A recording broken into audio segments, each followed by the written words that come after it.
ఈరోజు మేము అనంతపురంను ఆనుకునే ఉన్నటువంటి బుక్కరాయ సముద్రంలో ఉన్న కొండ మీద రాయుడిని దర్శించుకోవడానికని బయలుదేరామండి. కొండ మీద రాయుడు అంటే కొండ మీద ఉన్నటువంటి వెంకటేశ్వర స్వామి. ఇక్కడ స్వయంభూగా ఉన్నారు స్వామివారు. ఉదయాన్నే 7:30కి అంతా బయలుదేరేటప్పటికి క్లైమేట్ అయితే చాలా ప్లెజెంట్గా అనిపించింది. కొద్దిమంది అప్పుడే మాకు కొండ దిగి వస్తూ కూడా కనిపించారు. అంటే బహుశా వాళ్ళు వాకింగ్కి వెళ్ళి కూడా వస్తూ ఉంటారంట. వారానికి ఒకసారి మనము తిరుపతికి అయితే వెళ్ళలేం కదండి.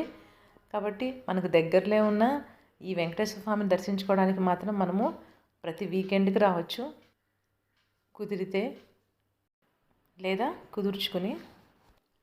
కొద్దిమంది ఇలా సరదాగా కూడా కొండను నడకతోనే ఎక్కుతూ ఉన్నారు. వీళ్ళందరినీ ఇలా చూస్తుంటే మాకు కూడా అనిపించింది, నడిచొచ్చుంటే మేము కూడా బాగుండదేమో అని. మొదటిసారి కదండి వచ్చింది, తెలియలేదు మరి.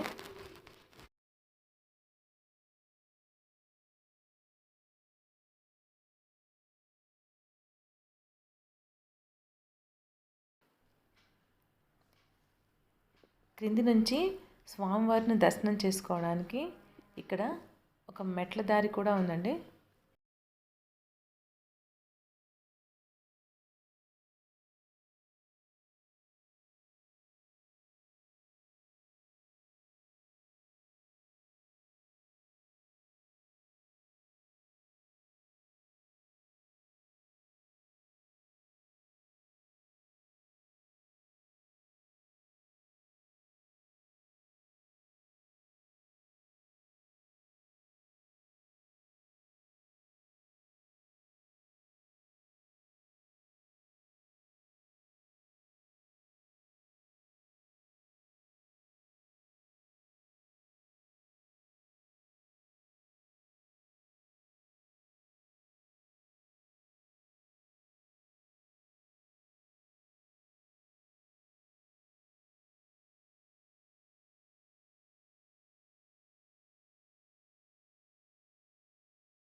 వైకుంఠ ఏకాదశి నాడు ఈ ఉత్తరముఖ ద్వారాన్ని తెరుస్తారు.